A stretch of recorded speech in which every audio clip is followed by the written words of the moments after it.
Hey, guys. Welcome to the Love Experience Show. I am your host, Ashley J. I'm a relationship and dating coach.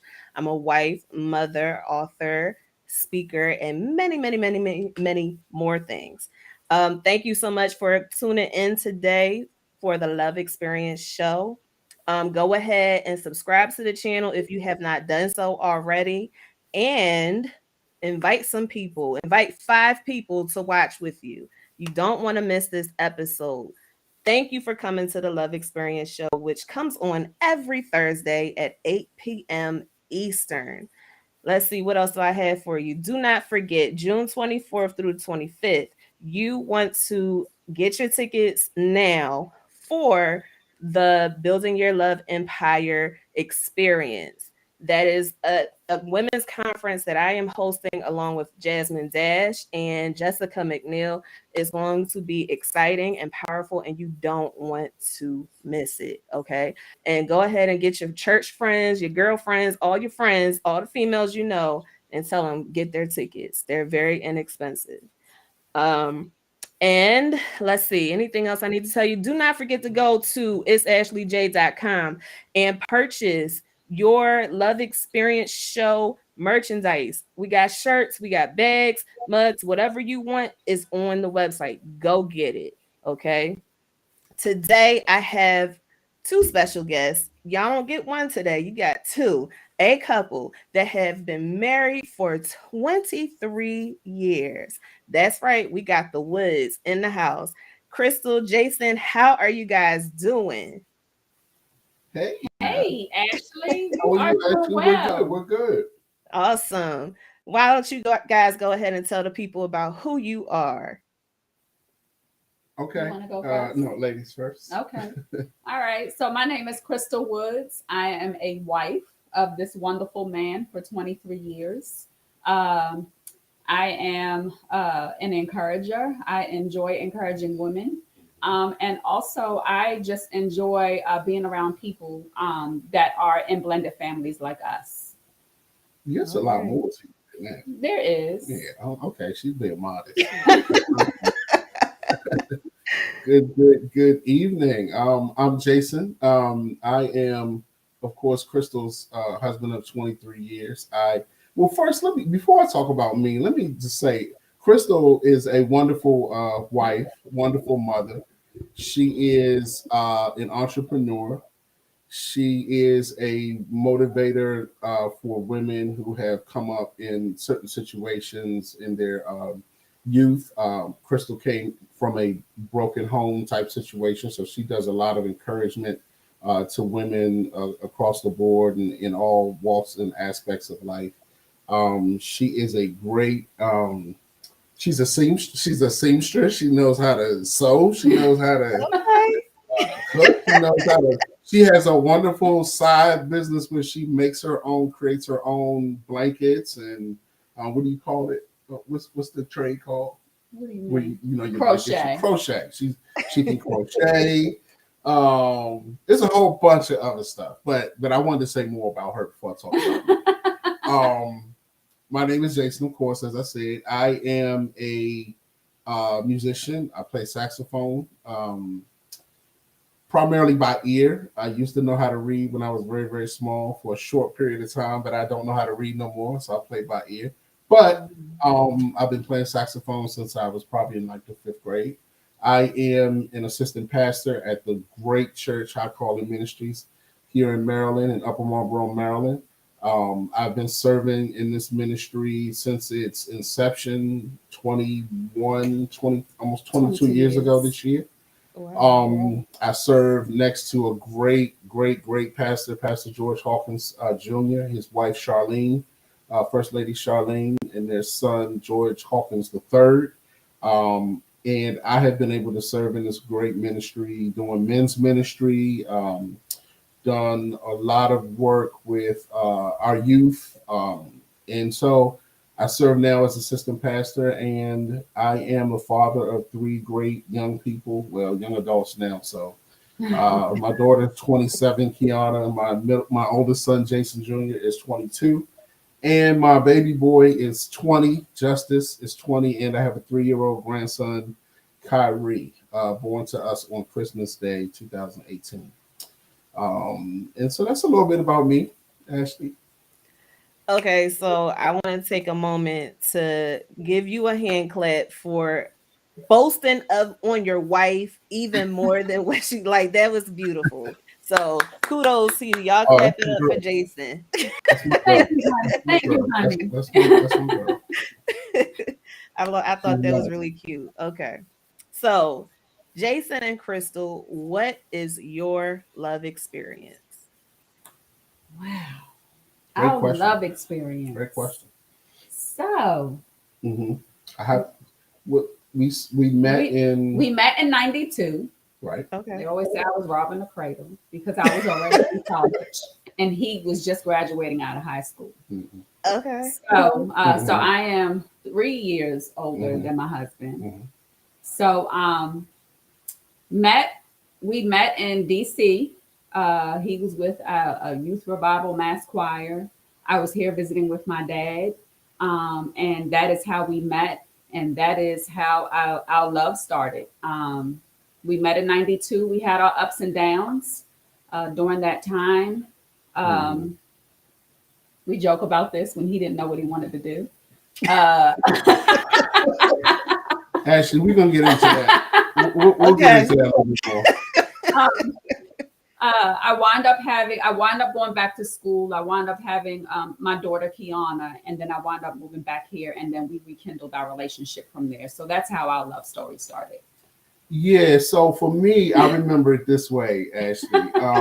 We were definitely in DC. We were at a church where a choir that I was a musician in was doing a evening service, and I saw this girl who had Hmm, on red.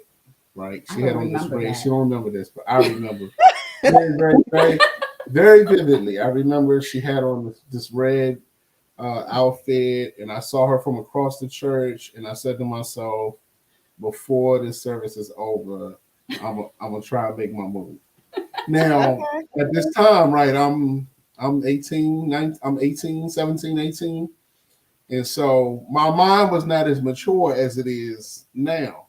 Um, in my mind,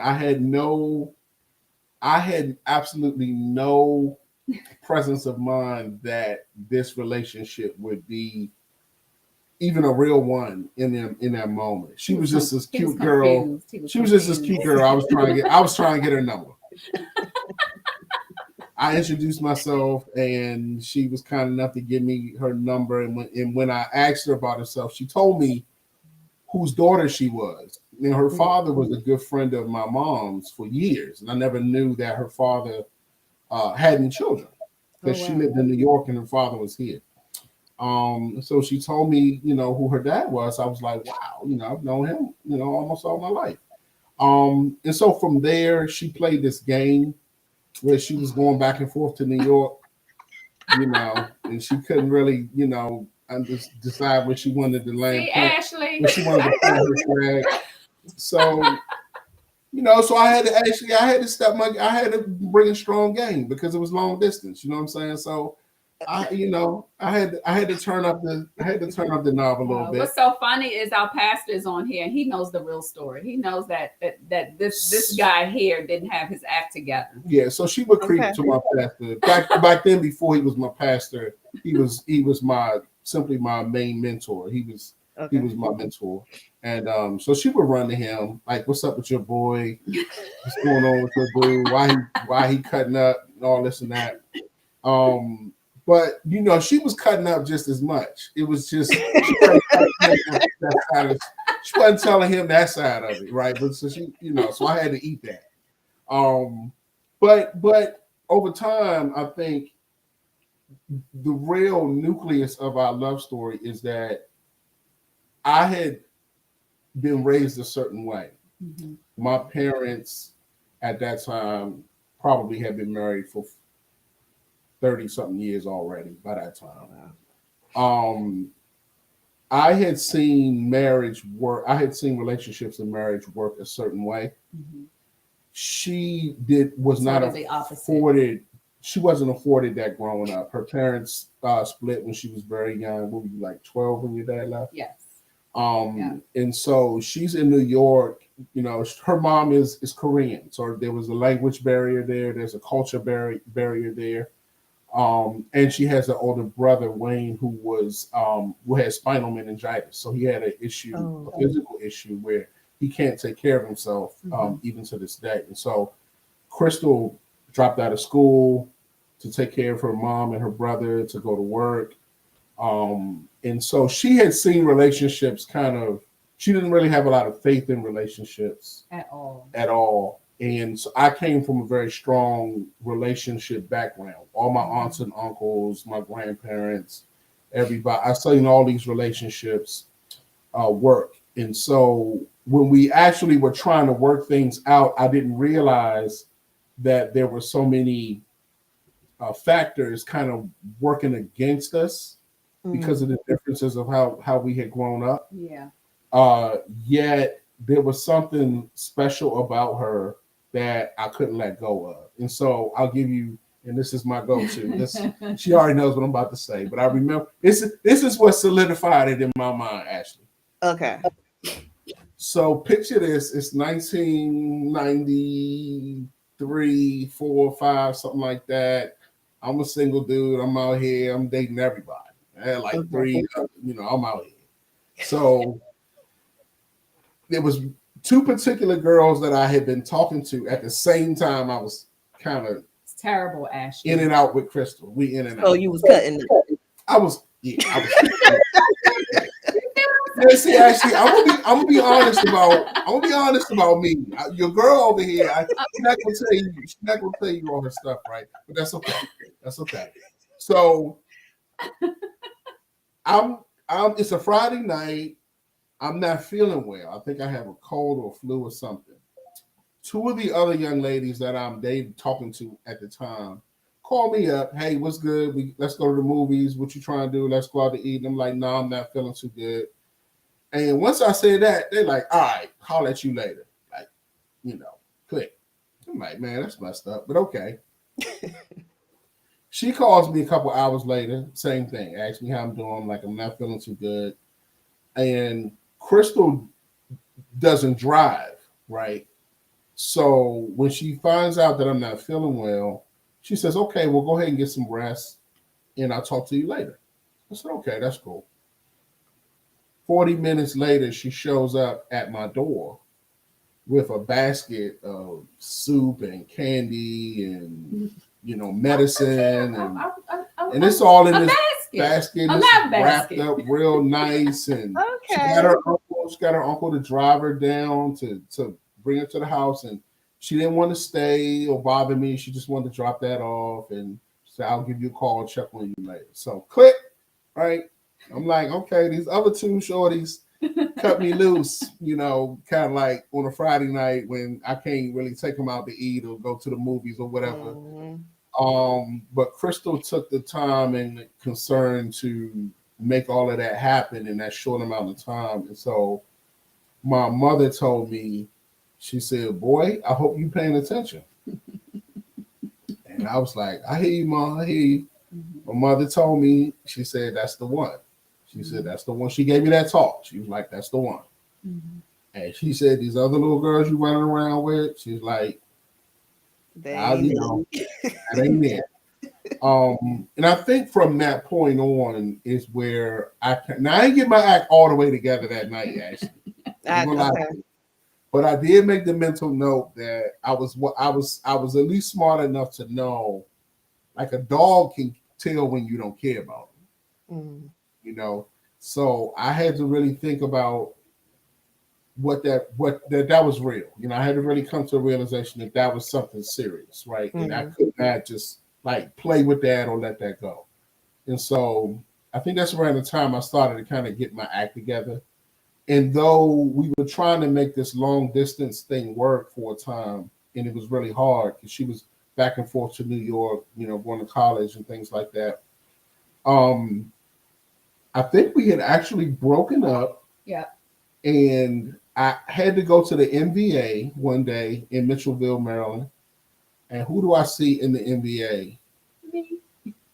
Now I didn't know she was in town or nothing, but she's at the NBA with her dad, and she's got this little baby, who was Kiana at the time, freshly, brand new baby. And I see her from a distance, and I'm like, part of me is really glad to see her. The other half is not glad to see her with this child. Okay. I'm like, now I'm like, don't, because again, the way that I grew up in all the relationships that I had seen never ever really dealt with the mixture of a blended family type situation. So all my brothers and sisters were my blood brothers and sisters.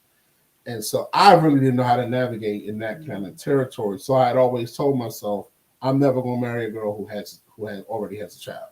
I'm not doing that. So I've been saying that my whole young life, like I'm not doing that. And then here I go. I'm like, 23 years later.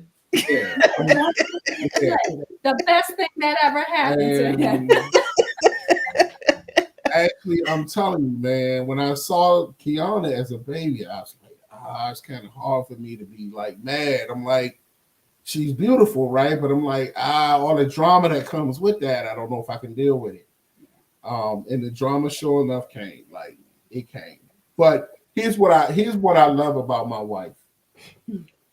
When we decided to get back together, once I overcame that, once I was working through overcoming that part of acceptance of the child that wasn't necessarily my biological child, while I'm working through that, Crystal trusted me to have her in my space.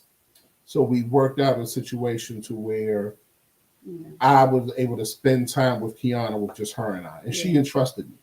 Wow. She entrusted me. I would keep Kiana for weekends while Crystal was going to school and things like that, and I was getting attached to her, and I was learning her, and she was around me, and it worked. I mean, by the grace of God, it worked, but it only worked really because part of our love experience is really founded on, well, most all of it, in fact, is built on the guidance and the counsel that we got Yes. while we went through marital counseling. Yeah.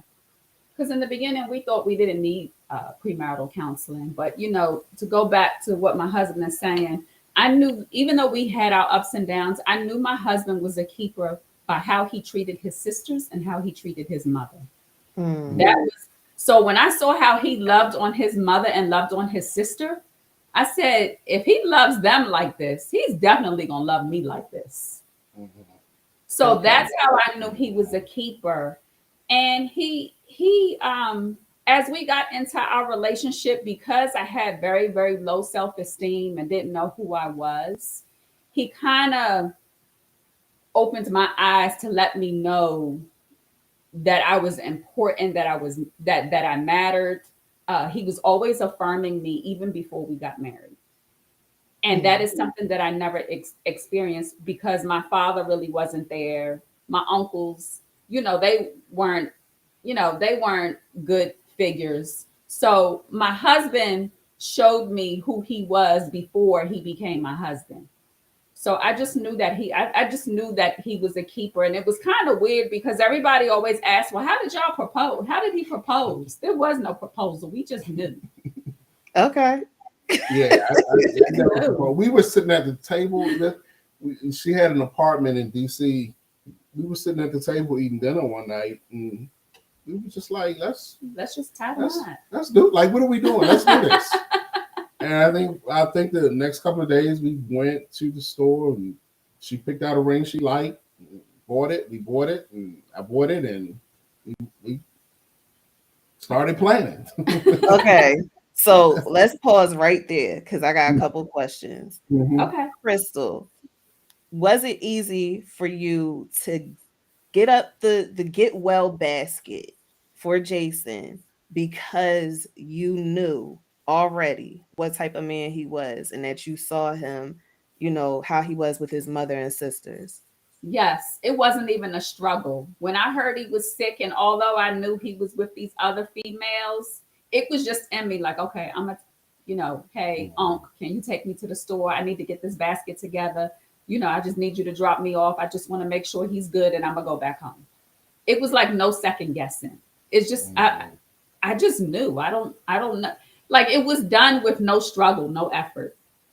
Mm. As if I don't know if I don't know. I don't know at the time because at that time my relationship with God wasn't that strong. But I don't know even at that time He was probably preparing me to be a wife, and I didn't even know.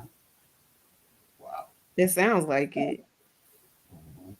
because just like those other two girls, like, okay, I'll holler at you another time. Right. A whole lot of other girls probably would have did the same thing. But from listening to your story, like he was arranging this thing and y'all didn't even realize it.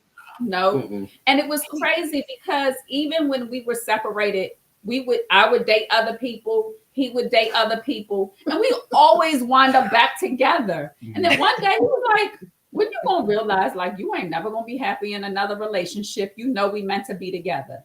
And I was like, well, you need to listen to your own advice because you Okay. we got it together. Yeah, that's true. I never See, said it. he admits I it. said it. At the time though. I said it from a cocky like, man, you know you ain't gonna find nobody like me. I don't even know why you out here lunching. But yeah, the message was for me as well. I mean, the distance was hard to navigate because, especially when she got into the other relationship during our one of our breakup seasons, when she got into relationship with Kiana's father.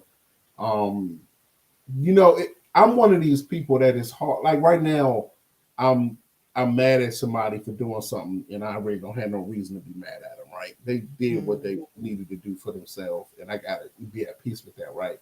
mm, And it was the same type of situation as like she did what she did because we were on the outs, and it had really had nothing to do with me.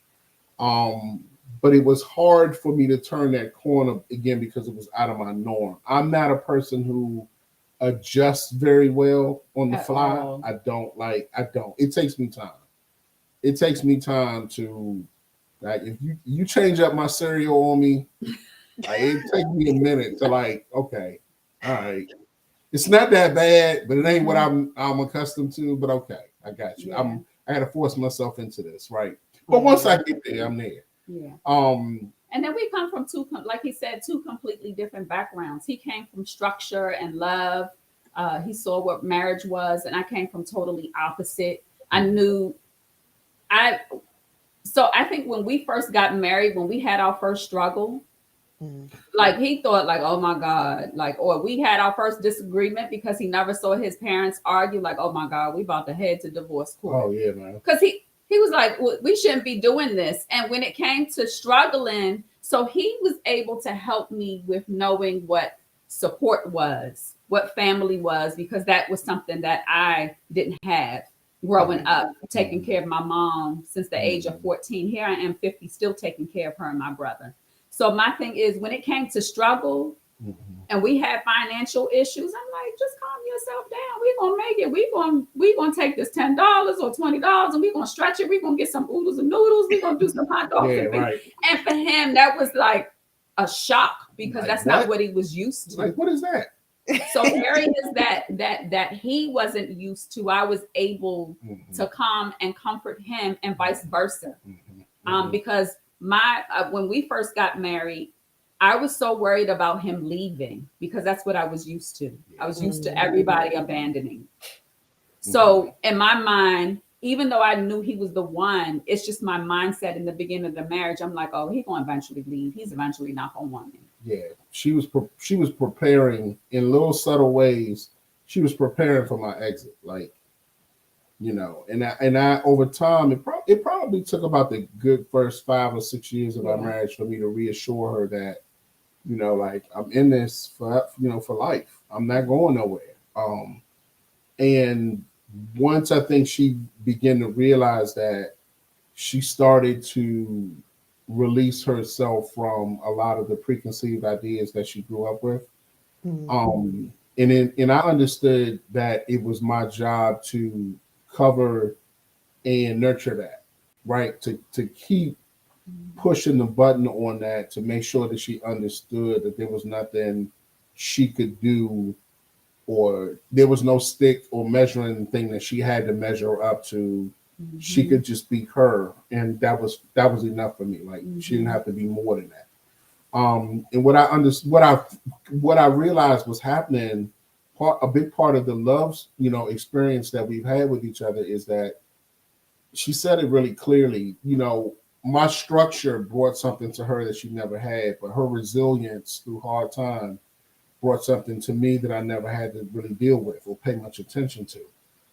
And so when we got into those places, those tight spots where she would feel that sense of, okay, I'm unsure about whether or not the support's going to be there, Mm-hmm. I'm able to shore that up. When I'm in situations where I feel like, hey, maybe I should go ask my dad for some money or something like that, she's like, nah, that's not necessary. Here's how we can make it. And so I learned things from her that I didn't have in my tool chest.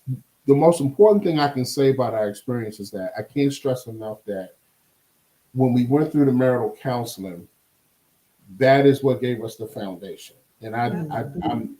I'm dead serious about that, because when we got into the marital counseling session, my pastor said to me, he said, before we did it, he was like, are you guys going to do counseling? I was like, no, I don't need no counseling. I've seen my parents do this. I've seen my uncles do this. I've seen my grandparents do this.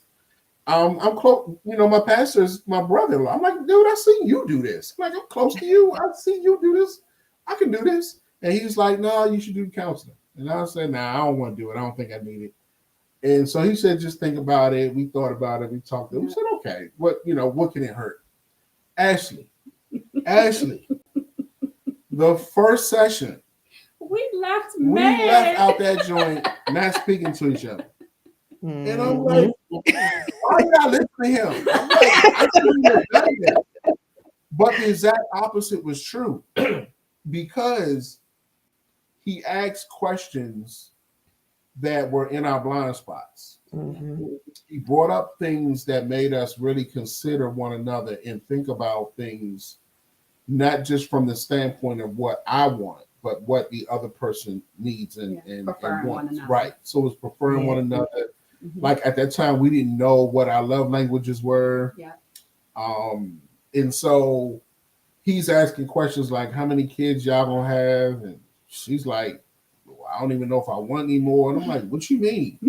Like, I'm like, what is, where y'all gonna live? I'm like, we gonna live here in DC. What you talking about? I'm like, well, did you ever think about she might want to live in New York, close to her mom?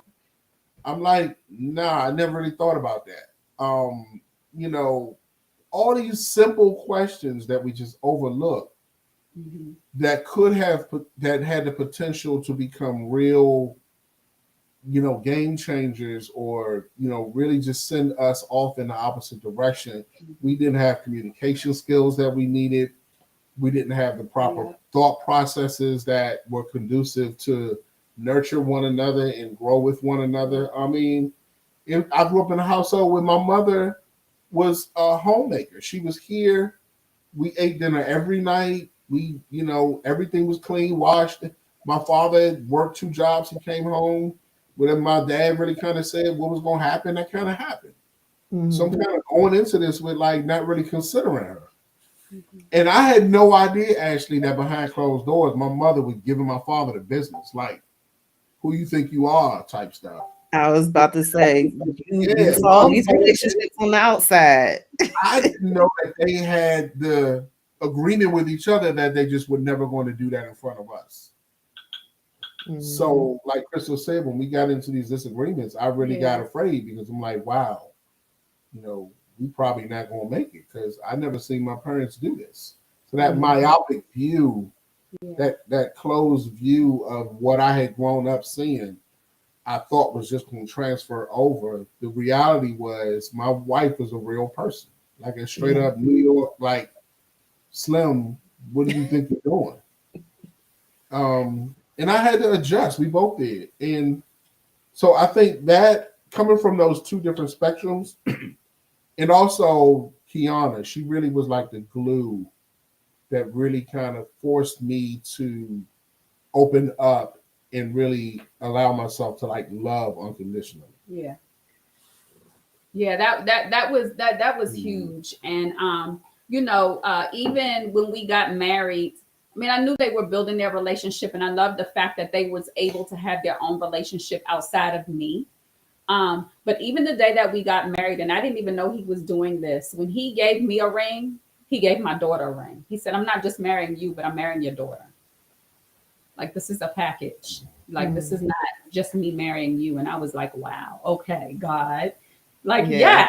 Mhm. Yeah. you know, so yeah, it's we've definitely had our ups and downs, but one thing I can say that helps us with our marriage is always making sure that we keep God in the at the top of everything. Like, without God, Mhm. we can't do nothing, because a lot of times, when you get into a heated argument, you allow your flesh, that mouth of yours, especially us women, our mouths get us Mhm. in trouble. And you have to have that Holy Spirit to guide what you say, how you say it, what you say. And sometimes God tells you to shut up and not say nothing. Like, it's not even Yeah. worth arguing. Mhm.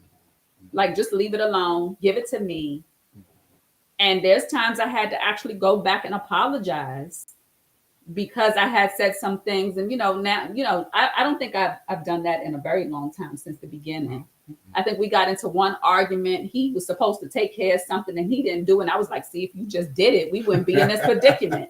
Yeah, I know. And That's yeah, I and I know that. felt bad because I was like, that was wrong. And I had to go apologize. But our mouths just gets us in trouble. So I'm always asking God to help me with the words to say to my husband. And if it doesn't need to be addressed, Crystal, shut your mouth and let me handle it. Yeah. That part. We Because, talk I've talked about that quite a few times on this show. Like, he will completely shut me all the way down. sound And like Charlie then if right. And then if like I may not say anything, but my actions will Mm. cause me to have to go back and apologize. Yep. And I'm Mhm. like, God, I ain't say nothing wrong. Like, why do I have to be the one to apologize? Look at how you acting. Yep. Okay. Yep. You're Yep. Yep. right. And it's how you say it. And I was like, I don't think wives realize how much power we have. We Mhm. can break our husbands down. We either gonna use our tongue to build them up, or we gonna use our mouth to tear them down. Right. And Yeah. we as wives don't realize how much authority or how much power we have in the words that we say to our husbands, and how that can like break them all the way down. Mm-hmm. Mhm. Mm-hmm. No, her words mean everything. So, like if she tells me I can jump over the moon, like if she tells me I can do it, I can I may even break my leg trying to do it.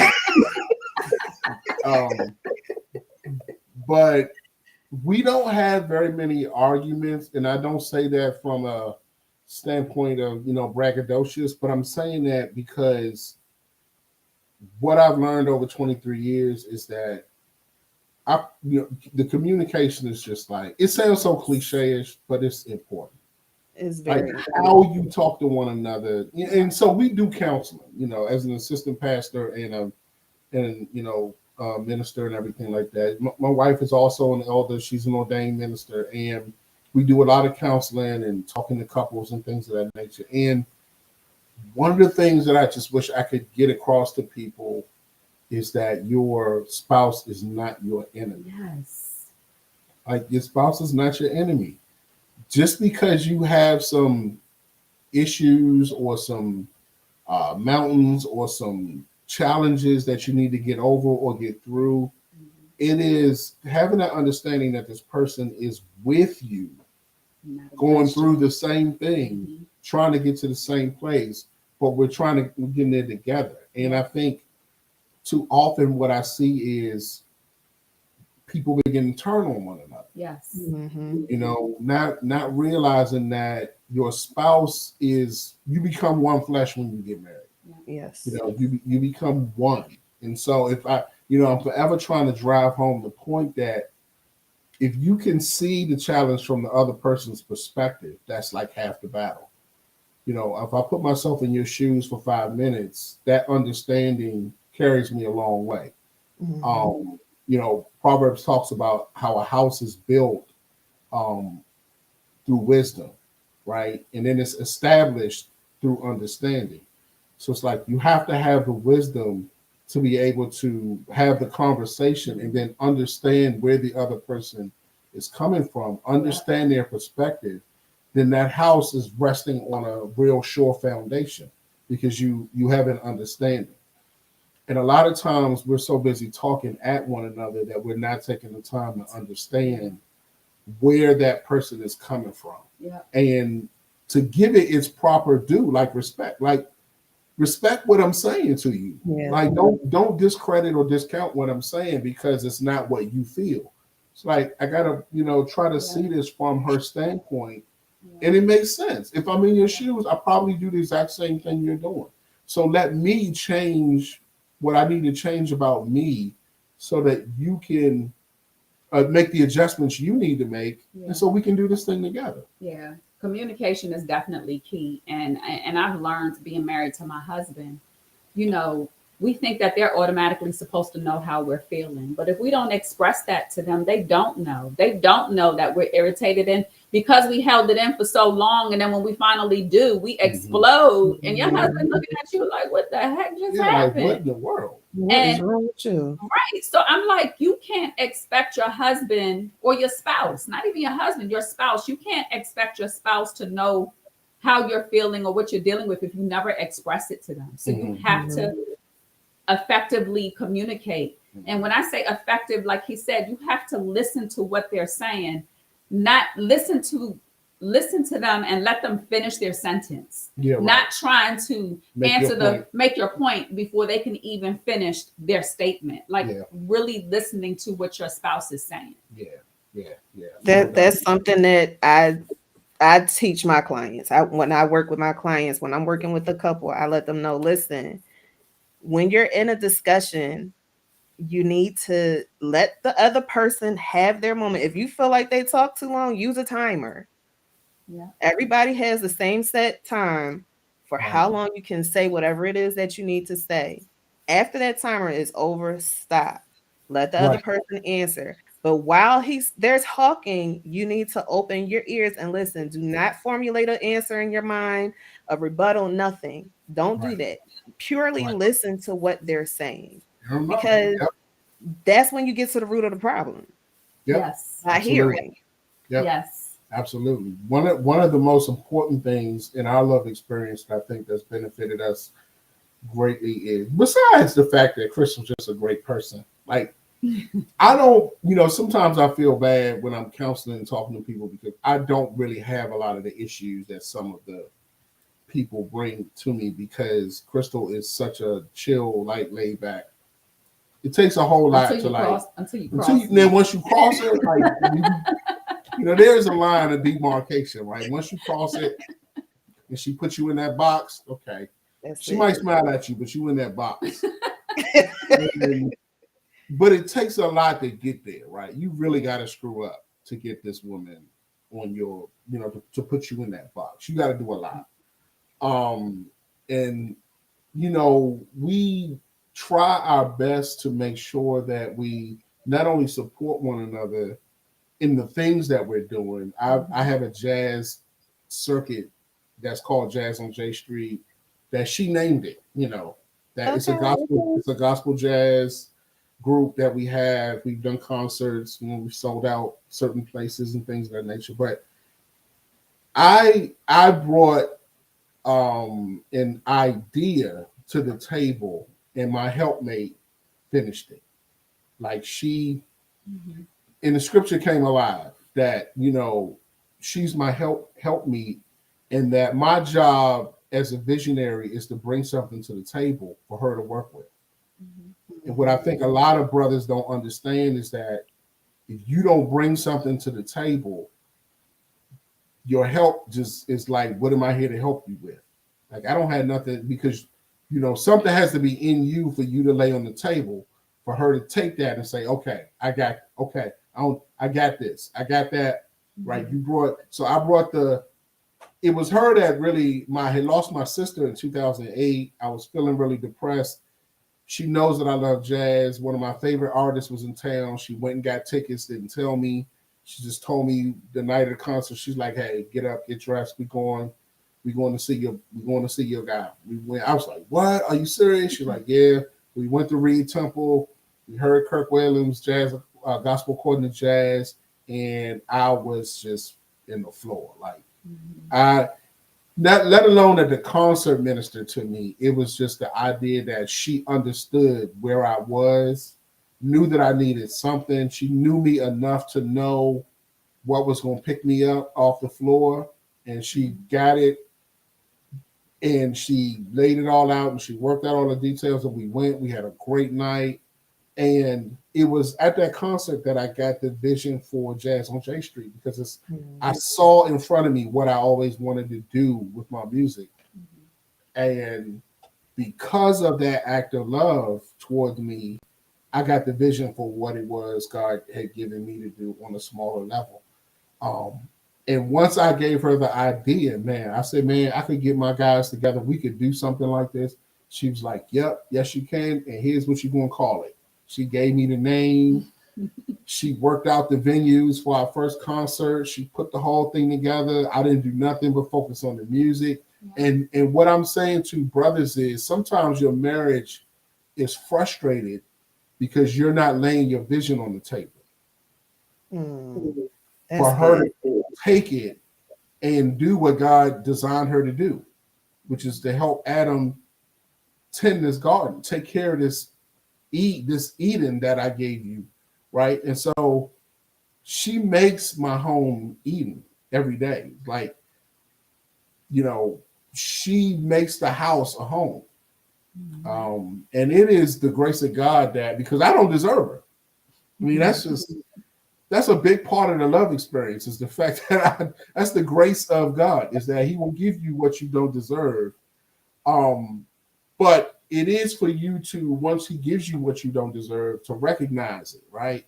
And create an atmosphere of protection around it, so that she can continue to do what God designed her to do.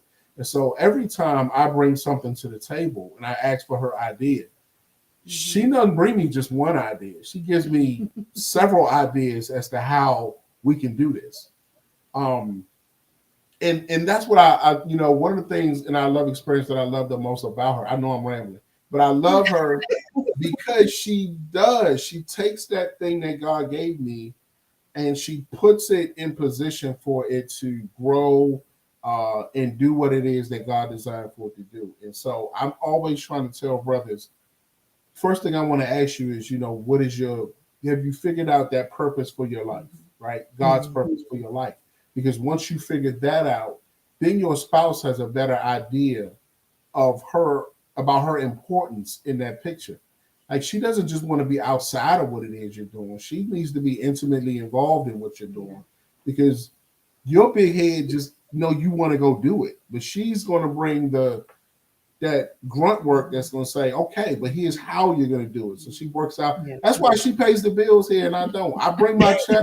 The check goes into the bank account, and she gives me a layout every Friday of what's been paid. There you go. And I think that's also important too, because some people have it to where I've heard that men are to handle everything. The wives do this. You're supposed to do this, do that, A, B, and C.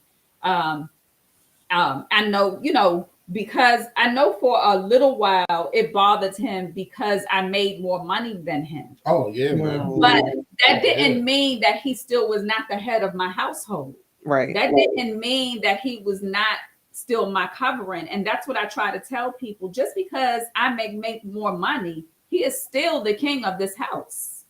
I am Yes, still going to respect him. Money doesn't change that. It does not. Y'all see why I love her? You see, actually, you see what I'm talking about? So Because y'all just came like opened up a whole different can of worms that I really want to dive into, but I don't think we got enough time to get into all of it. And you have to have that mindset that this is our money, not mine. We have separate accounts. We have separate accounts, but he has access to my account, and I have access to his. It's this is our money. This is our bills. There's no such thing as 50-50. It's 100-100. mm, Oh yes. yeah, So man.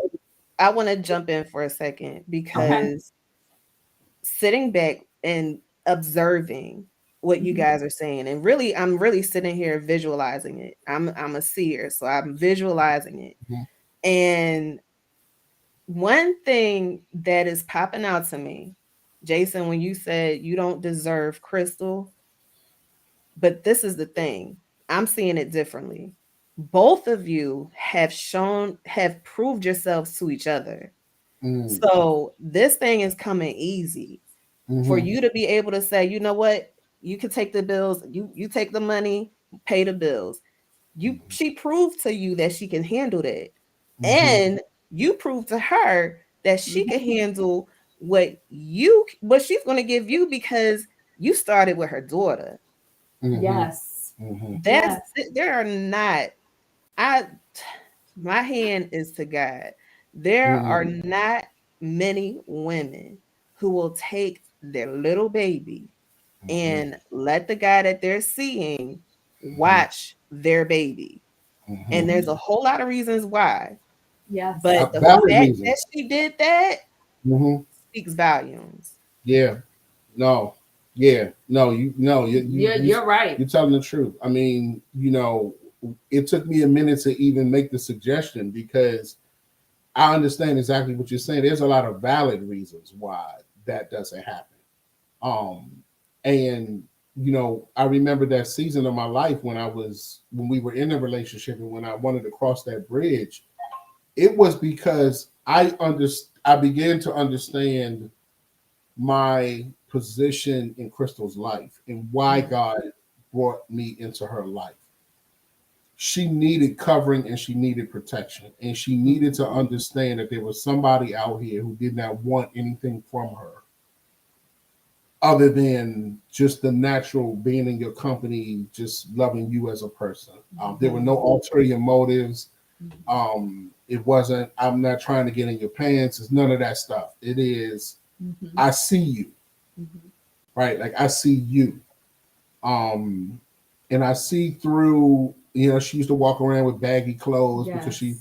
she was self-conscious about her. She was really thin, Yeah. and she was Yeah. really self-conscious about that. So she's wearing, I'm like, why you wear all those big clothes? And she was like, well, it really came out that she didn't really like people called her olive oil in high school and people teased her about her, her thin, her body and all that stuff. So she was trying to hide that. And I'm like, no, Mhm. nah, Mhm. and quite honestly, her physique, her physical body, I had never dated a woman of her size before, and so I went again.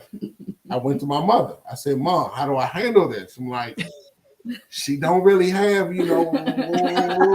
I just fell in love with her face when I first saw her. I was like, I just love this girl. I love looking at her face. I'm like, I just love her, right? But her body wasn't like filled out like I wanted it, right? My mother, and here is the importance of paying attention to or going to the right counsel. My Mhm. mother told me, boy, she gonna fill out. So after she had that baby, after she Mhm. do this X, Y, she said life is gonna fill her out. That's what my mother said to me at the kitchen table. And she said she gonna gain weight, all the right places, all of that type of stuff gonna work itself out. She said, but don't you pass up on a good woman because you looking at her where she is now. My mother was like, see her 10 years from now, see her 5, 10 years from now, and you're gonna be glad you made the decision that you making. And I went with that. advice, and man, I noticed year by year, I'm like, I'm like, I see it. I see it happening, Ma. I see it. And those were the things that my mother would often tell me. And my mother she didn't really talk a lot, but when she said something, it carried a lot of weight. So I listened to that, and I took that to the bank, and she was right about every single thing she said. And I'm telling you,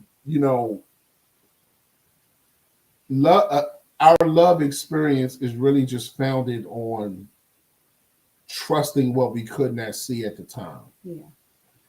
Those little things, like you said, I mean, Yeah. the love that I have for Kiana, we got married when she was actually got married when she was 3. Yeah. Um, and to this day, through all of the bumps and bruises, like, that's my heart. I tell my sons, They are inseparable. I tell my sons, like, I love y'all dudes, but y'all are my second children. Like my firstborn son, like, yo, you number 2. Like they know, like, that's big sister. They know We've that's never their big used the word sister. step in the Never house. Like, used the this is word my step. this is my older sister. No, And she's like, this is my dad. Ain't no Right. step. This is my father. This is Mhm. And one thing I can say that I knew also in the beginning of our marriage, that my husband was a keeper. So because he knew I dealt with insecurity, there was this young lady who was like a best friend or something. I don't know what you call her. And I was like, when we Crystal, first your got married, face I'm is like, telling me the story before you even say it. Ashley, she was like, that's got to stop. I'm like, who is this chick? Like, why does she feel the need that she got to keep calling? He was like, well, we've been friends since we was little. I said, I don't care about that. I'm your wife, and you need to cut her off. And we got into a little argument about it, a little disagreement. But I knew, I said, okay, Lord, this is love. He called the person right in front of me. He was like, hey, I can't talk to you no more. This is the last conversation. Please don't call me, out of respect for my wife. He was like, my wife is not liking this. And because I love her and I love our marriage, we can no longer talk. And from that day, they never talked. Wow. Yeah. That was like huge for me. And I'm like, Yeah. wow, he does love me. He's not going to leave me. You know what I mean? Because in my mind, that abandonment and low self-esteem and not knowing if he's going to stay. And we know how women sometimes can be. They deceive your husband. And when I was like, that's when I knew I can trust him. Like, I'm good. He not gonna, of course the enemy will do what he can, but I was like, I'm good. This a keeper. We ain't going nowhere. Wow. Yeah, so it's our love experience has been built on a lot of things, but at the bottom of it all, it's founded on a love for God, and a love for one another. And I cannot stress this enough before we actually leave, the community and the council. Yes.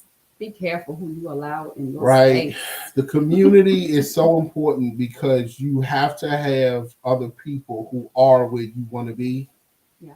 You have to be able to see them in close proximity consistently on a regular basis, right? Which is why this is not like a pitch for a church, right? Because not everybody doesn't do the church thing. But I will say our ministry has been a vital part.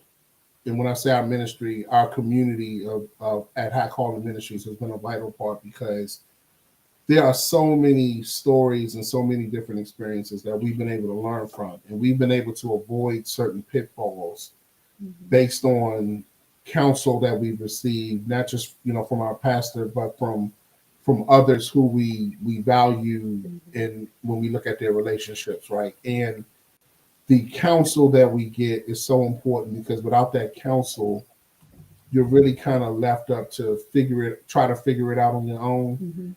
And when you're young, getting married, right, you already think you know what you don't know. And you have to have a sense of humility that says, okay, let me get somebody else's perspective. Yeah. Here's as a husband, and then I'll say this to any man that's listening. As a husband, the most important asset that I have is the community of men that hold me accountable. My wife knows that if I'm ever off base, there is a community of certain men that she knows she can call up at a moment's notice and put me on blast. And I Mm, have and I'm accountable to these men. It's no running from it. I can't hide from them. It's Mhm. not like I'm not going to see them.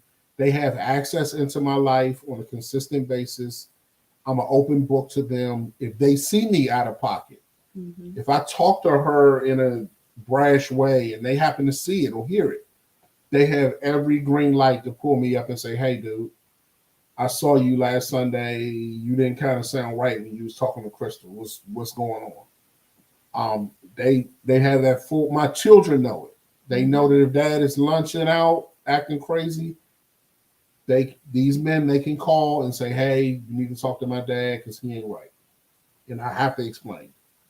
So that whole, I'm my own man thing, that whole island thing, like I don't answer to nobody, that doesn't work.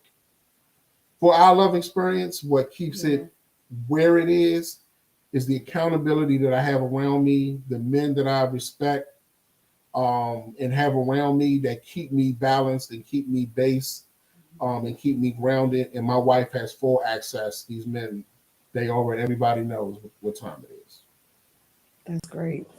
Yeah, that work. That's what I have working for me. So when people ask me, Mhm. how is your marriage so this, that, and that, and other, I'm like, man, it's as good as the accountability you have around you. Yeah.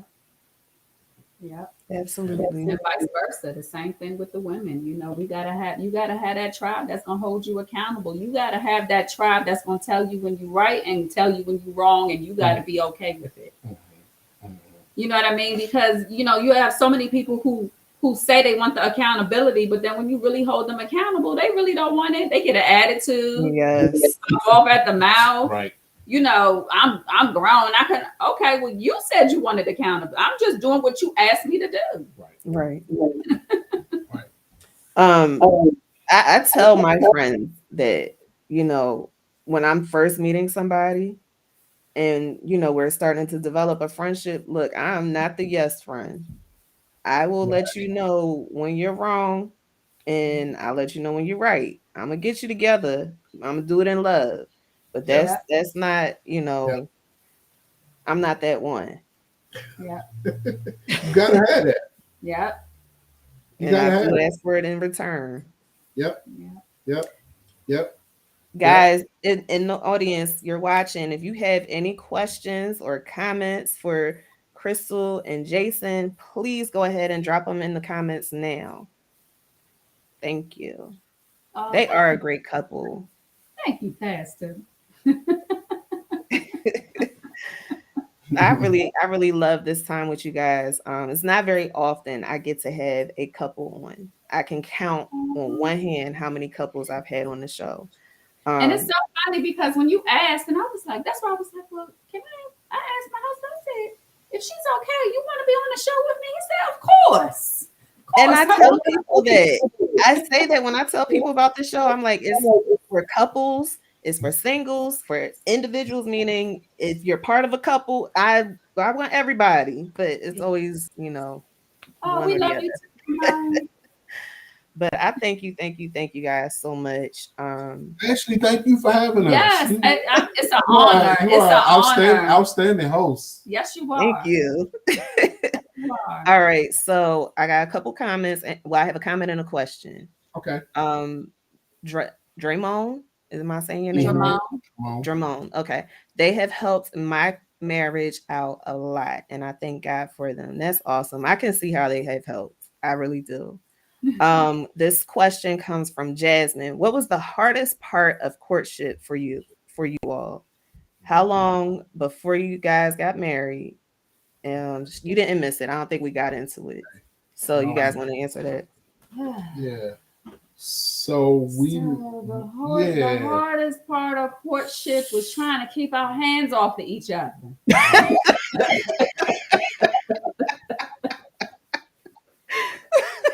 just gonna keep it Keep it 100. 100, man. It was rough. It was rough. It was rough. So, so yeah. So again, that accountability, right? I remember when she had her apartment in DC, and there was this wonderful lady who lived beneath her apartment. Her name Yeah. Miss Ella, and Miss Ella went to the church Grew that up. I had grown up in DC. So we knew her very well. She knew us. The church owned that building, and one of the apartments Crystal was renting. Um, and so every time I'm over there, right around 9, 10 o'clock, she would come to the bottom of the steps. And at this time, I guess Sister Alice probably about in her 80s. Yep. Mr. She Woods. said, Brother Woods, you up there? Brother Woods, it's getting kind of late. And I would be sitting up there, and you could hear her, because she was yelling up the steps. You could hear her through the door and everything. It's time for you to go home. Man. but Ashley, she be right every single time. She was right. Listen, We were Mr. right Ella at already that. knew. What? She knew. She been there. That woman knew. She She knew. had the spirit of God all over. She knew. Oh, yeah, she messing stuff up. Right around the time Keanu sleep, we watching the movie all bunned up and everything. Brother Woods, it's getting kind of late. And I'll be like, oh my goodness, man. I think that so to Jasmine, that was the hardest part. Yeah. Was keeping our hands off of each other. And I'm gonna be honest, we adults, we had slip ups, but when we knew when we had that conviction, God was like, stop, y'all know y'all wrong. And that's when I was like, babes, we have to come to a compromise. You cannot stay here past this time. If I'm home by myself, somebody, we need to go out. We can't be in the house, and this can't happen again until we get married. Yep.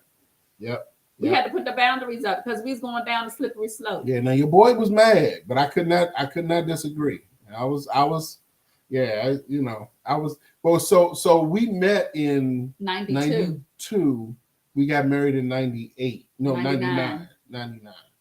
So when we got engaged, I think we were engaged for about a good year. So, and then you got to think, all this time we're dating, like we're kind of physical on and off. But then we get to a point where we are serious about our walk with God, and we're serious about going into this marriage without the physical part of things blurring our vision about one another. Right? So we're taking the physicality off the table, and we're saying, okay, without the sex, like who are we? What is our relationship really about? Right? And so that clarity really brought we had to learn each other. Yeah, we had to learn each other. Because it wasn't about the physical part of it, man. It was really much more spiritual. It was much more in depth as to seeing each other, to really understand and seeing through the obscurities and all of the fronts and stuff we were putting up, like seeing like who you really are as a person. So I think when she saw, that was the season where I think she was able to see the best of who I was. And you begin to pay attention to small things that are notable, right? The places where I think she needs reassurance and everything is not. It's when you take sex off the table. It is such a refocus. It is. It's such a refocus, and I think that is the direct point where a lot of people make bad decisions. Because it clouds everything. It clouds everything. Yes. It's something because it's something that's probably a few minutes long, right? And it can really cloud the bigger part of your relationship. And so taking that off the table really allows you to see each other more clear. Yep. I agree. Yeah. So that was the hardest part. And how long was it before you guys got married?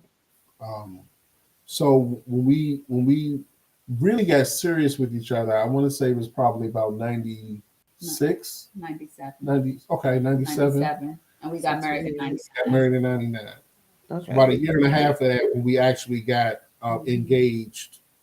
Um, yeah, Yeah. we were dead focused, like Yep. locked There in. you go. Yep. It can be done, folks. It Yeah, can It be done. can be yeah, done. it can go. And my thing was the next time, because I had my daughter out of wedlock, I was like, the next time I have a child, this gonna be with my husband. I'm not gonna have another child not being married. So I was like, yeah, we gotta stop this because this not cool. Yeah. But I'll tell you this, and this was one of the hardest. I know we talked about a lot of things that were good. One of the hardest challenges we had was in that blended family sector, Mhm. where Kiana's father came back into the picture after being gone for so many years, and he just kind of popped up out of the blue.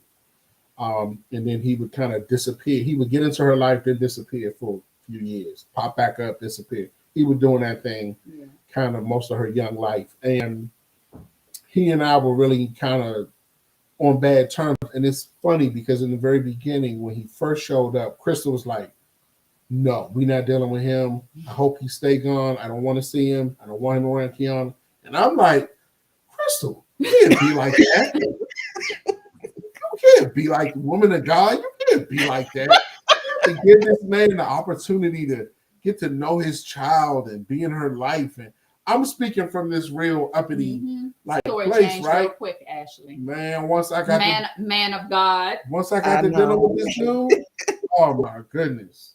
We were like we came to almost fist fighting a couple of times. I'm like, I wish this dude never showed up. Like, dude, like get lost, And she looking at me like, yeah, man of God, you meant to give everybody a second chance.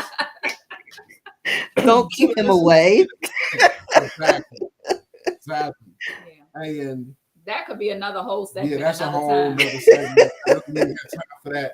But that tried us, right? That's when we listen, Ashley, it got so bad that I know what he's getting this ready is the biggest argument we've ever had. We haven't had many at all. We are in the bedroom, and I'm like, we woofing at each other about her father done got in both our heads, right? So we fighting each other. I got out the bed 1 o'clock in the morning. I go to the gas station and get a pack of cigarettes, He pack of don't even Newport. smoke. Slim. Slim. I don't even smoke. I don't even smoke. I was so stressed out, mad. I went into the gas station and got a pack of Newport 100s. That on the longest highway I could find down here is 210. I got on 210 at 1 o'clock in the morning, smoking cigarettes, driving down the street, listening to Al Green.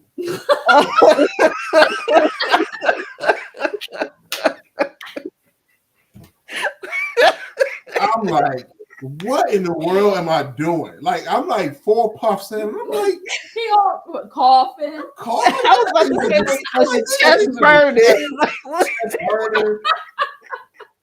Like, and I'm trying to fake it even to myself. Because, like, I smoked back in the day when I was a teenager and all like that. I mean, I knew how to smoke, but I'm like, this is stupid. Like, what am I doing? I threw the whole pack out the window. I turned around, went back home, coming home smelling like cigarettes. I just gave him that look and went to sleep. She just looked at me and turned around and went to sleep. Like, you dummy, what are you doing? And Ashley, I'm telling you, that is the most ridiculous I have ever felt. But it showed me what the lack of communication could do. Mm. Like, in the absence of good communication, you will do some stupid stuff that you really don't mean to do. Yeah. So learning how to communicate was one of the biggest things that we learned how to do over 23 years. And that's it. That's the foundation. Yes. Yeah. I've said this many times on the show, and on other things when I go live, like you have to have good communications.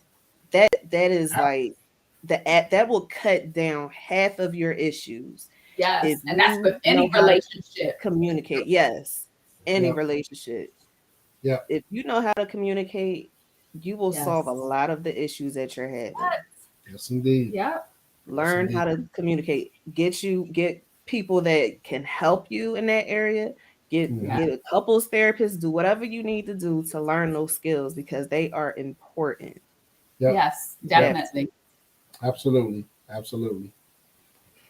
All right, Okay. guys. Okay. Well, do you guys have, was that the final word that you want to give everybody, or do you have anything else?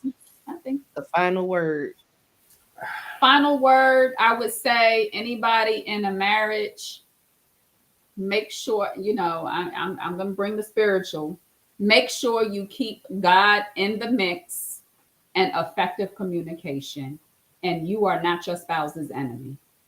Yeah. My final word is see your spouse. Mhm. Don't see who you think they are, want them to be. See them where they are. Um, and make sure that you understand. Part of the reason God put you together is that one of you is bringing to the table something that the other one doesn't have. And so, too often, I think we look for people who are like us Mhm. and not really seeing and understanding that that really, in the long run, is not going to do you a lot of good. You need, because there are areas in your life that you need to improve on. And there is nothing that will help you improve on those areas like a spouse that you have. Take the exit signs down. Like once you get married, take the exit sign off the door. There's no leaving, right? Yeah. So take that off the table. And once you take the exit sign off the door and we're both locked into this space, see your spouse for who they are, recognize the areas that they are need improvement on, and help them improve. But help them improve by improving yours, Mhm. not just pointing out theirs. Yes.